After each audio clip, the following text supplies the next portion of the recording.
Seyi, Ike, Lucy and Prince have been evicted from the BBNaija AllStars house. We'll give you a little rundown of how it went last night, and then we'll also give you our own opinion of why we think these 4 housemates left the house. First of all, last night started with Ebuka going straight to evict Ike, and from then on he evicted Lucy, and Big Brother then told Prince to pack his bag, that he has a special mission for him. After packing his bag, we come back to Big Brother asking Prince to get into the diary room, and there he tells Prince that his 2 weeks time in the Big Brother house has elapsed and it's time for him to go. Prince seemed a little bit sad. Said he thought he would come and just sell his business, his salon and the rest, record label coming up, and then he will leave. He didn't expect to get so emotional, but it's given with the fact that he's dealing with human beings, and he came and saw his very good friend Alex. Fast forward from that, the night ended with Seyi's eviction. Now, first of all, let's talk about how the evictions went. If in my own opinion, I think they should have evicted Seyi first. Evicting Ike first was kind of took away whatsoever, climax, or it's not the word climax now, but whatsoever tension I would have had should Seyi had been evicted, and then they had left Angel, Adekunle, Pere and Ike. People would have been so scared at that time if they had said there was a second eviction, because these are fans' favorites now standing, and people will be scared as to, oh my God, who is going home? Oh, Big Brother, please do not do a second eviction. Just take only Seyi. But I guess wanted to get a reaction, and that's why they delayed Seyi's eviction. But with the way Seyi's percentage has always been on the list, there was no how Seyi was going to survive this particular eviction, and there was no how he was even going to not be the last on the list. So if you have been following the show very well, Seyi not getting evicted yet only gave it out that there will be a second eviction, but there was no how Seyi was not going home last night. So I'll have wished that Seyi was first evicted and would have gotten through with that. Then that second eviction would have been one that would have been heart pumping, because nobody will know who is about to leave, and whoever was going to leave, you know that it was a tight lineup. Even the fact that Ike had 17 point something and Empire had 20 something point something, you know that 22 point something, you know that, it was a very tight one. Even at the top, I'm sure the two would have thought it would have just been a minor little thing, because it was tight. So if they had just evicted Seyi and then come back to the second eviction, that would have been the main eviction for the night, and then people would have been sat for that.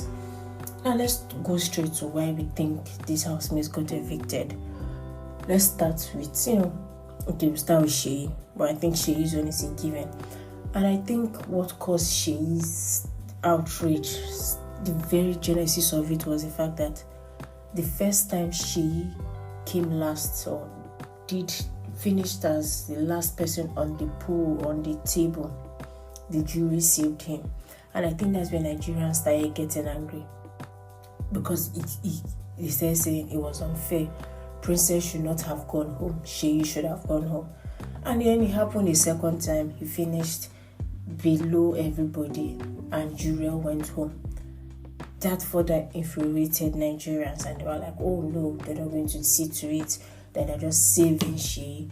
Had Seyi gone with the first eviction, I don't think people would have been so angry and all that. Okay, given the fact that he said certain things after, but I think it started with the fact that Seyi kept getting saved when he was the last on the pool. And it's not even a matter of it was Seyi. If it was any other person, the Nigerians, they just take it as, and generally, because it's Africa now, Africa too, and outside Africa, once you just say like it looks so unfair, somebody else should have stayed, but he ended up staying because he has friends or the jury or whoever saved him. So he just kept on getting people angry, and then people started watching him closely, anything he said, any movement he said, So personally, I feel the anger directed towards Seyi started with the fact that the jury were saving him when he was supposed to leave. According to Nigerians, where they had programmed, because they're used to that voting system. If you are last on the poll, you go home. But they were seeing somebody who was last on the poll still staying, and then people who are not last on the poll were going home. We saw the same type of anger directed towards when Lilo was evicted and why Kaisha was evicted. They don't like it. They don't like when somebody is last on the poll and somebody who was ahead of them on that poll goes home. It just hurts them, and I think that's where it started from. Then he said what he said. Let's move on from that to Ike's eviction. What caused Ike's eviction? This one is a little bit painful because Ike is a content creator in the house. And, Ike was he drove most conversations in the house and outside the house. And his own eviction kind of pained me a bit because we do not want to lose such people. But then again, this is not early in the game. We're going into week 7. Yeah, I would have wished for him to stay to at least week 8.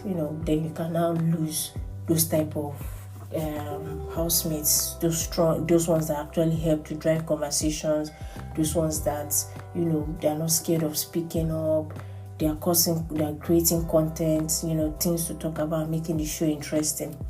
Week 8 is the time. Yes, if they're not going to win the money and people need them out, at least week 8, week 9 is okay. But him leaving in week 6 is not bad. We did not lose. Ike did not leave week 2 or 3 because he almost left, and that would have been sad. But he could have avoided this. I would say, it was a tight lineup. But Ike's first mistake, or where Ike's number started dropping, first of all, I would say, was that Sisi versus Perry fight. One, the fact that he went outside to go and tell Sisi all the things that were said inside. Some people took it that, oh yes, if they keep him in the house, it was going to affect Sisi's game because he would keep triggering her, telling her things that will be flaring her up. So, and that was the voting period. So even at that time, people would have taken back some, if they were going to push harder, it would have reduced a bit. That was 1. 2, it's the fact that Sisi fought with Perry. Because in that fight, some of the things she said was, "You're going home. Come Sunday, Perry, I promise you, you're going home. What are you doing here?" Some of the words she said in that fight is something, and then his team even posted all the things she said. Oh yes, it would have made most of them push more for votes.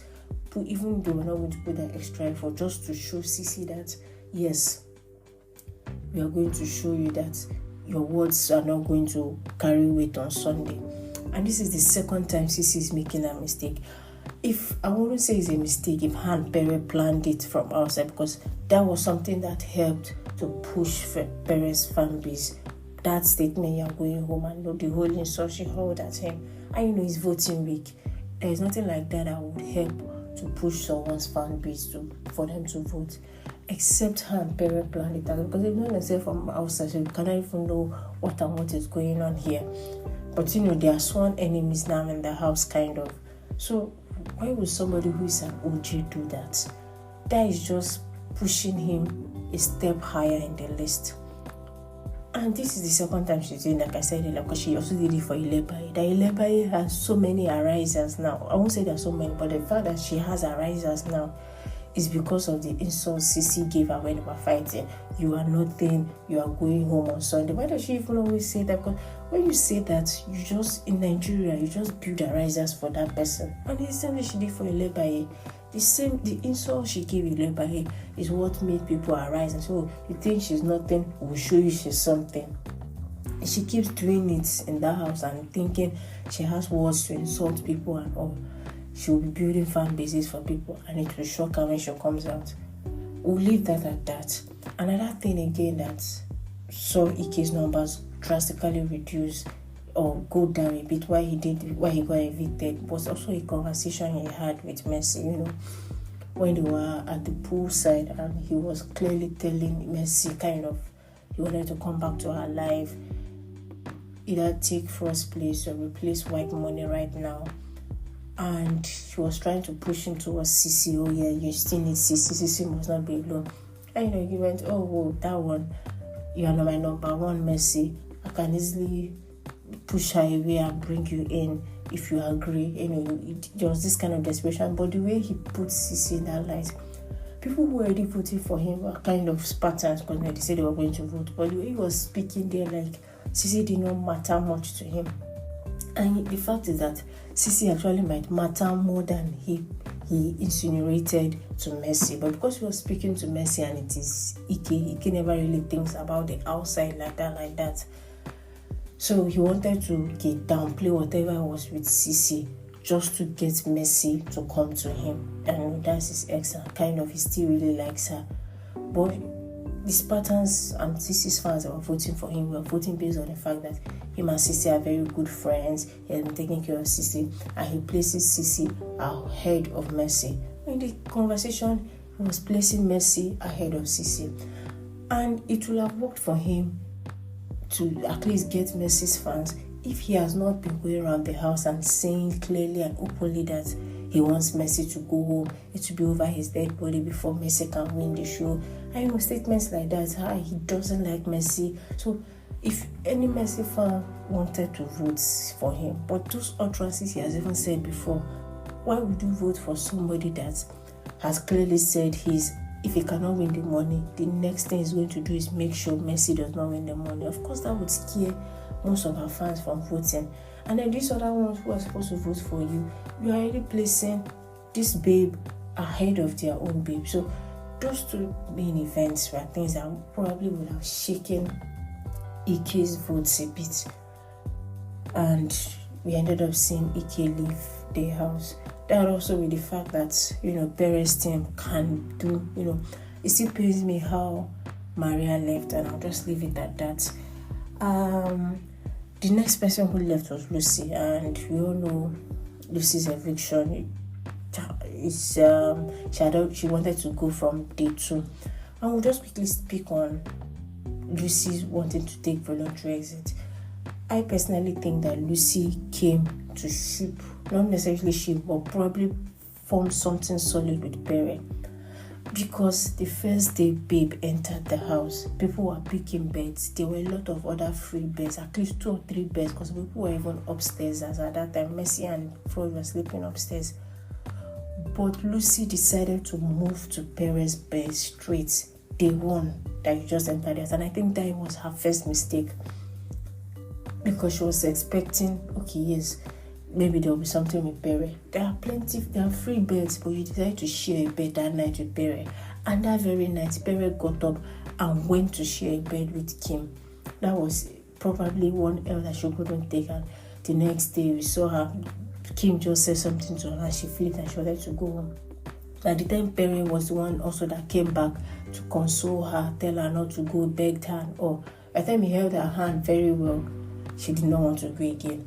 And if you see at that Thursday pool party, she was just all over Perry and all those things. But Perry, being Perry, had a way of taking himself away from her slowly. And we also started seeing her withdrawing from the house, getting tired of the house and the rest. Personally, I feel Lucy came with the sole aim to build something with Perry. And by the time she saw it was not going to work that way, by day 2, she was fed up. But by the time Perry it looked like it was going to come back again. She was so happy and bubbly. By the time Perry withdrew himself, we did not see Lucy again. It was basically looking like she probably watched from outside and like, this guy, probably I can get something with him. But it wasn't working. Because if you look well, Perry looks like when those Lucy and Kim came, it looked like he had his eyes on Kim and not Lucy. And I think that's where she started losing interest in everything and all. We'll leave that at that. The 4th person that left was Prince. There are 4 house guests: Lucy, Prince, Omashola, and Kim. But Big Brother left Omashola and Kim and took Lucy and Prince. And I think Prince was because his last diary session before Sunday was already talking about the fact that, he sometimes wonders if the business he left outside, if they're still doing it, and it's what is taking his spirit down, how things he left. He was basically almost telling Big Brother that he wanted to go. And we think this came from the fact that he had lost HFM tax, and the way the housemates went about the HFM tax, they were very intense with it. And Prince, if we had watched Prince from lockdown, he does not like losing one. So the way it all went was basically like they were all going for it, and then the loss probably paying them more. So, and when he was outside, he was even saying, "Oh yeah, we make more money outside here than why the housemates, being vindictive and making it look like, oh yes, you do not win, you do not get the money. Like we all make money, we make more money." So probably he also felt the viewers might have been saying that. So he entered that room and also tried to do, "Oh yes, I have businesses, I have things I left behind. Like nobody think that, my whole life depends on this and all." But fast forward, Prince ended up winning the Pepsi tax and winning some other things too, going close to Super Commando, almost winning Super Commando. And I think those wins now increased his love for the game and all that. But he had already made those utterances in his last diary session. So it was just okay for Big Brother to say, "Oh, you know what? If I need to remove somebody from the house, if I need to take 2 house guests so that maybe Lucy doesn't feel, she's all alone. After all, there are 4 house guests and it took only me." Or if they were supposed to take Pere, but they just looked at it as Pere is already having like a triangle thing with Cross and Kim. That's a storyline they might want to pursue. Prince has not really had storylines really to just Alex's best friend, but that was not something people were really sticking up because they were not doing ship. If it's not ship, people might not be so strongly attached to that storyline. So people that probably looked at it. After all, he wants to go. Let us grant him his wishes. But I think in the final moments, he didn't really want to go because he had won Pepsi tax, and that kind of pushed his mood up in the house. But all in all, Biggie does not want somebody who is second guessing their stay in the house, especially at this time of the game. Let people not take voluntary exits. Okay, that has been it. Thank you very much for sticking with us. Don't forget to subscribe, follow, like. Thank you.